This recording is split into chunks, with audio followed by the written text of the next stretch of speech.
ಕಾಂಗ್ರೆಸ್ನತ್ತ ಮುಖ ಮಾಡಿದ್ರ ಎಸ್ಟಿ ಸೋಮಶೇಖರ್. ಯತ್ನಾಳ್ ಅವರ ಉಚ್ಚಾಟನೆ ಬಳಿಕ ರಿಪಬ್ಲಿಕ್ ಕನ್ನಡದ ಜೊತೆಯಲ್ಲಿ ಎಕ್ಸ್ಕ್ಲೂಸಿವ್ ಆಗಿ ಮಾತುಕತೆ ನಡೆಸಿದ್ದಾರೆ ಎಸ್ಟಿ ಸೋಮಶೇಖರ್.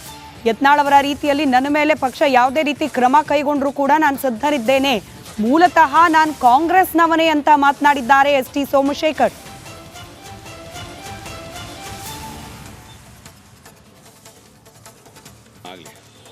ಶಾಸಕರಾದ ಎಸ್ಟಿ ಸೋಮಶೇಖರ್ ಅವ್ರ ಜೊತೆಲಿದ್ದೀನಿ ಸರ್. ಈಗ ನಿನ್ನೆ ಯತ್ನಾಳ್ರವರಿಗೆ ಉಚ್ಚಾಟನೆ ಆಗಿದೆ. ಅದಾದ ನಂತರ ನೀವು ನಮ್ಮ ಸಂಸ್ಥೆ ಜೊತೆ ಮಾತಾಡ್ತಿದ್ದ ಸಂದರ್ಭದಲ್ಲಿ 2 ರಿಂದ 3 ದಿನಗಳಲ್ಲಿ ಏನೋ ಒಂದು ಬದಲಾವಣೆ ಆಗುತ್ತೆ ಅಂತ ಹೇಳ್ತಾ ಇದ್ದೀರಾ. ಏನಿರ್ಬೋದು ಸರ್ ಅದು? ಯತ್ನಾಳ್ ಅವರನ್ನ ಮುಂಚೆನೇ ಕಂಟ್ರೋಲ್ ಮಾಡಬೇಕಾಗಿತ್ತು.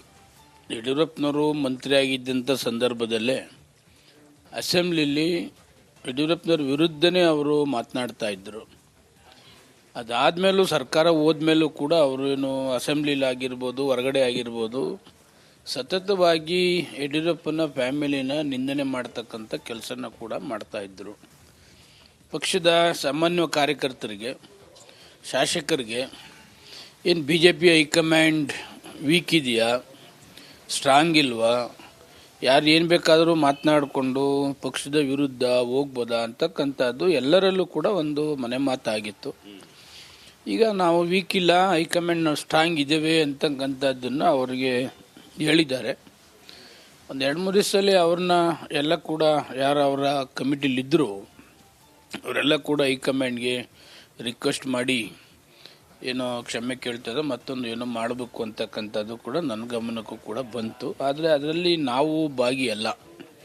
ನಾವು ಯಾವತ್ತೂ ಕೂಡ ಯಾರನ್ನೂ ಕೂಡ ಬೆಂಬಲ ಮಾಡಿರ್ತಕ್ಕಂಥದ್ದು ಏನಿಲ್ಲ. ಯತ್ನಾಳ್ ಅವ್ರಿಗೆ ನಾನು ಕಿವಿಮಾತು ಹೇಳಿದ್ದೆ, ಏನಾದರೂ ಇದ್ದರೆ ರಾಷ್ಟ್ರೀಯ ಅಧ್ಯಕ್ಷರು ಅಪಾಯಿಂಟ್ಮೆಂಟ್ ಮಾಡಿರ್ತಕ್ಕಂಥದ್ದನ್ನು ಕ್ರಿಟಿಸೈಸ್ ಮಾಡ್ತಕ್ಕಂಥದ್ದು, ಮತ್ತೊಂದು ಮಾಡ್ತಕ್ಕಂಥದ್ದಕ್ಕೆ ಅವಕಾಶ ಇಲ್ಲ. 4 ಗೋಡೆ ಮಧ್ಯದಲ್ಲಿ ಶಾಸಕಾಂಗ ಸಭೆ ನಡೀತದೆ, BLP ಸಭೆ. ಆ ಸಭೆಯಲ್ಲಿ ಪ್ರಸ್ತಾಪ ಮಾಡಿ ಏನಿದ್ರು ಅಲ್ಲಿ ಪ್ರಸ್ತಾಪ ಮಾಡ್ತಕ್ಕಂಥದ್ದಕ್ಕೆ ಅವಕಾಶ. ಕಾಂಗ್ರೆಸ್ನತ್ತ ಮುಖ ಮಾಡಿದ್ರ ಎಸ್ಟಿ ಸೋಮಶೇಖರ್. ಯತ್ನಾಳ್ ಅವರ ಉಚ್ಚಾಟನೆ ಬಳಿಕ ರಿಪಬ್ಲಿಕ್ ಕನ್ನಡದ ಜೊತೆಯಲ್ಲಿ ಎಕ್ಸ್ಕ್ಲೂಸಿವ್ ಆಗಿ ಮಾತುಕತೆ ನಡೆಸಿದ್ದಾರೆ ಎಸ್ಟಿ ಸೋಮಶೇಖರ್. ಯತ್ನಾಳ್ ಅವರ ರೀತಿಯಲ್ಲಿ ನನ್ನ ಮೇಲೆ ಪಕ್ಷ ಯಾವುದೇ ರೀತಿ ಕ್ರಮ ಕೈಗೊಂಡ್ರೂ ಕೂಡ ನಾನು ಸಿದ್ಧರಿದ್ದೇನೆ, ಮೂಲತಃ ನಾನು ಕಾಂಗ್ರೆಸ್ನವನೇ ಅಂತ ಮಾತನಾಡಿದ್ದಾರೆ ಎಸ್ಟಿ ಸೋಮಶೇಖರ್.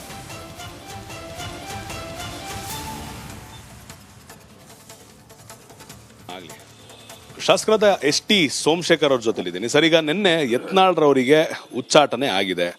ಅದಾದ ನಂತರ ನೀವು ನಮ್ಮ ಸಂಸ್ಥೆ ಜೊತೆ ಮಾತಾಡ್ತಿದ್ದ ಸಂದರ್ಭದಲ್ಲಿ 2 ರಿಂದ 3 ದಿನಗಳಲ್ಲಿ ಏನೋ ಒಂದು ಬದಲಾವಣೆ ಆಗುತ್ತೆ ಅಂತ ಹೇಳ್ತಾ ಇದ್ದೀರಾ. ಏನಿರ್ಬೋದು ಸರ್ ಅದು? ಯತ್ನಾಳ್ ಅವರನ್ನ ಮುಂಚೆನೇ ಕಂಟ್ರೋಲ್ ಮಾಡಬೇಕಾಗಿತ್ತು.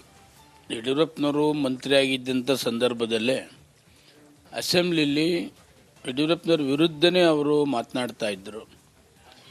ಅದಾದಮೇಲೂ ಸರ್ಕಾರ ಹೋದ್ಮೇಲೂ ಕೂಡ ಅವರು ಏನು ಅಸೆಂಬ್ಲಿಲಾಗಿರ್ಬೋದು, ಹೊರಗಡೆ ಆಗಿರ್ಬೋದು, ಸತತವಾಗಿ ಯಡಿಯೂರಪ್ಪನ ಫ್ಯಾಮಿಲಿನ ನಿಂದನೆ ಮಾಡ್ತಕ್ಕಂಥ ಕೆಲಸನ ಕೂಡ ಮಾಡ್ತಾಯಿದ್ರು. ಪಕ್ಷದ ಸಾಮಾನ್ಯ ಕಾರ್ಯಕರ್ತರಿಗೆ, ಶಾಸಕರಿಗೆ ಏನು BJP ಹೈಕಮಾಂಡ್ ವೀಕ್ ಇದೆಯಾ, ಸ್ಟ್ರಾಂಗ್ ಇಲ್ವಾ, ಯಾರು ಏನು ಬೇಕಾದರೂ ಮಾತನಾಡಿಕೊಂಡು ಪಕ್ಷದ ವಿರುದ್ಧ ಹೋಗ್ಬೋದಾ ಅಂತಕ್ಕಂಥದ್ದು ಎಲ್ಲರಲ್ಲೂ ಕೂಡ ಒಂದು ಮನೆ ಮಾತಾಗಿತ್ತು. ಈಗ ನಾವು ವೀಕ್ ಇಲ್ಲ, ಹೈಕಮಾಂಡ್ ನಾವು ಸ್ಟ್ರಾಂಗ್ ಇದ್ದೇವೆ ಅಂತಕ್ಕಂಥದ್ದನ್ನು ಅವರಿಗೆ ಹೇಳಿದ್ದಾರೆ.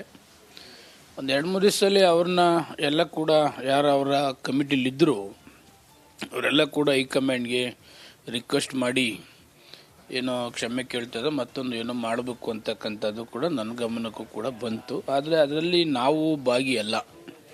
ನಾವು ಯಾವತ್ತೂ ಕೂಡ ಯಾರನ್ನೂ ಕೂಡ ಬೆಂಬಲ ಮಾಡಿರ್ತಕ್ಕಂಥದ್ದು ಏನಿಲ್ಲ. ಯತ್ನಾಳ್ ಅವ್ರಿಗೆ ನಾನು ಕಿವಿಮಾತು ಹೇಳಿದ್ದೆ, ಏನಾದರೂ ಇದ್ದರೆ ರಾಷ್ಟ್ರೀಯ ಅಧ್ಯಕ್ಷರು ಅಪಾಯಿಂಟ್ಮೆಂಟ್ ಮಾಡಿರ್ತಕ್ಕಂಥದ್ದನ್ನು ಕ್ರಿಟಿಸೈಸ್ ಮಾಡ್ತಕ್ಕಂಥದ್ದು, ಮತ್ತೊಂದು ಮಾಡ್ತಕ್ಕಂಥದ್ದಕ್ಕೆ ಅವಕಾಶ ಇಲ್ಲ.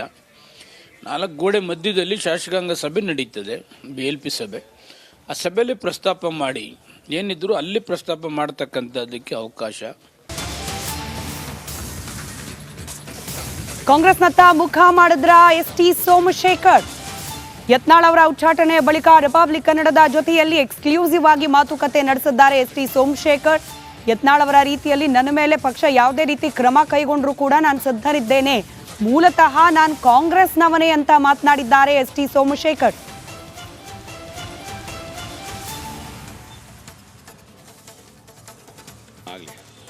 ಶಾಸಕರಾದ ಎಸ್ ಟಿ ಸೋಮಶೇಖರ್ ಅವ್ರ ಜೊತೆಲಿದ್ದೀನಿ ಸರ್. ಈಗ ನಿನ್ನೆ ಯತ್ನಾಳ್ರವರಿಗೆ ಉಚ್ಚಾಟನೆ ಆಗಿದೆ. ಅದಾದ ನಂತರ ನೀವು ನಮ್ಮ ಸಂಸ್ಥೆ ಜೊತೆ ಮಾತಾಡ್ತಿದ್ದ ಸಂದರ್ಭದಲ್ಲಿ 2 ರಿಂದ 3 ದಿನಗಳಲ್ಲಿ ಏನೋ ಒಂದು ಬದಲಾವಣೆ ಆಗುತ್ತೆ ಅಂತ ಹೇಳ್ತಾ ಇದ್ದೀರಾ. ಏನಿರ್ಬೋದು ಸರ್ ಅದು? ಯತ್ನಾಳ್ ಅವರನ್ನ ಮುಂಚೆನೇ ಕಂಟ್ರೋಲ್ ಮಾಡಬೇಕಾಗಿತ್ತು. ಯಡಿಯೂರಪ್ಪನವರು ಮಂತ್ರಿ ಆಗಿದ್ದಂಥ ಸಂದರ್ಭದಲ್ಲೇ ಅಸೆಂಬ್ಲಿಲಿ ಯಡಿಯೂರಪ್ಪನವ್ರ ವಿರುದ್ಧನೇ ಅವರು ಮಾತನಾಡ್ತಾ ಇದ್ದರು. ಅದಾದಮೇಲೂ ಸರ್ಕಾರ ಹೋದ್ಮೇಲೂ ಕೂಡ ಅವರು ಏನು ಅಸೆಂಬ್ಲಿಲಿ ಆಗಿರ್ಬೋದು, ಹೊರಗಡೆ ಆಗಿರ್ಬೋದು, ಸತತವಾಗಿ ಯಡಿಯೂರಪ್ಪನ ಫ್ಯಾಮಿಲಿನ ನಿಂದನೆ ಮಾಡ್ತಕ್ಕಂಥ ಕೆಲಸನ ಕೂಡ ಮಾಡ್ತಾಯಿದ್ರು. ಪಕ್ಷದ ಸಾಮಾನ್ಯ ಕಾರ್ಯಕರ್ತರಿಗೆ, ಶಾಸಕರಿಗೆ ಏನು B J P high command weak ಇದೆಯಾ, ಸ್ಟ್ರಾಂಗ್ ಇಲ್ವಾ, ಯಾರು ಏನು ಬೇಕಾದರೂ ಮಾತನಾಡಿಕೊಂಡು ಪಕ್ಷದ ವಿರುದ್ಧ ಹೋಗ್ಬೋದಾ ಅಂತಕ್ಕಂಥದ್ದು ಎಲ್ಲರಲ್ಲೂ ಕೂಡ ಒಂದು ಮನೆ ಮಾತಾಗಿತ್ತು. ಈಗ ನಾವು ವೀಕ್ ಇಲ್ಲ, ಹೈಕಮಾಂಡ್ ನಾವು ಸ್ಟ್ರಾಂಗ್ ಇದ್ದೇವೆ ಅಂತಕ್ಕಂಥದ್ದನ್ನು ಅವರಿಗೆ ಹೇಳಿದ್ದಾರೆ. 2-3 ದಿವಸದಲ್ಲಿ ಅವ್ರನ್ನ ಎಲ್ಲ ಕೂಡ ಯಾರು ಅವರ ಕಮಿಟಿಲಿದ್ದರು ಅವರೆಲ್ಲ ಕೂಡ ಹೈಕಮಾಂಡ್ಗೆ ರಿಕ್ವೆಸ್ಟ್ ಮಾಡಿ ಏನೋ ಕ್ಷಮೆ ಕೇಳ್ತದೆ, ಮತ್ತೊಂದು ಏನೋ ಮಾಡಬೇಕು ಅಂತಕ್ಕಂಥದ್ದು ಕೂಡ ನನ್ನ ಗಮನಕ್ಕೂ ಕೂಡ ಬಂತು. ಆದರೆ ಅದರಲ್ಲಿ ನಾವು ಭಾಗಿಯಲ್ಲ.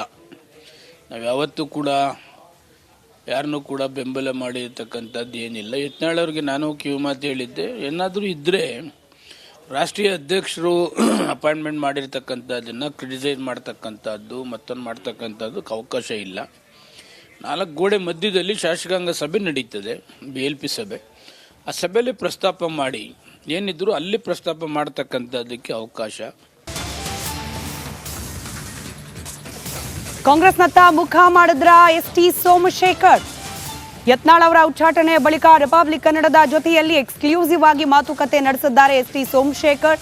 ಯತ್ನಾಳ್ ಅವರ ರೀತಿಯಲ್ಲಿ ನನ್ನ ಮೇಲೆ ಪಕ್ಷ ಯಾವುದೇ ರೀತಿ ಕ್ರಮ ಕೈಗೊಂಡ್ರೂ ಕೂಡ ನಾನು ಸಿದ್ಧರಿದ್ದೇನೆ, ಮೂಲತಃ ನಾನು ಕಾಂಗ್ರೆಸ್ನವನೇ ಅಂತ ಮಾತನಾಡಿದ್ದಾರೆ ಎಸ್.ಟಿ. ಸೋಮಶೇಖರ್.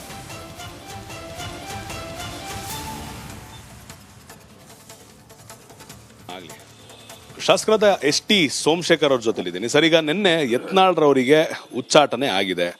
ಅದಾದ ನಂತರ ನೀವು ನಮ್ಮ ಸಂಸ್ಥೆ ಜೊತೆ ಮಾತಾಡ್ತಿದ್ದ ಸಂದರ್ಭದಲ್ಲಿ 2 ರಿಂದ 3 ದಿನಗಳಲ್ಲಿ ಏನೋ ಒಂದು ಬದಲಾವಣೆ ಆಗುತ್ತೆ ಅಂತ ಹೇಳ್ತಾ ಇದ್ದೀರಾ. ಏನಿರ್ಬೋದು ಸರ್ ಅದು? ಯತ್ನಾಳ್ ಅವರನ್ನ ಮುಂಚೆನೇ ಕಂಟ್ರೋಲ್ ಮಾಡಬೇಕಾಗಿತ್ತು. ಯಡಿಯೂರಪ್ಪನವರು ಮಂತ್ರಿ ಆಗಿದ್ದಂಥ ಸಂದರ್ಭದಲ್ಲೇ ಅಸೆಂಬ್ಲಿಲಿ ಯಡಿಯೂರಪ್ಪನವ್ರ ವಿರುದ್ಧನೇ ಅವರು ಮಾತನಾಡ್ತಾ ಇದ್ದರು.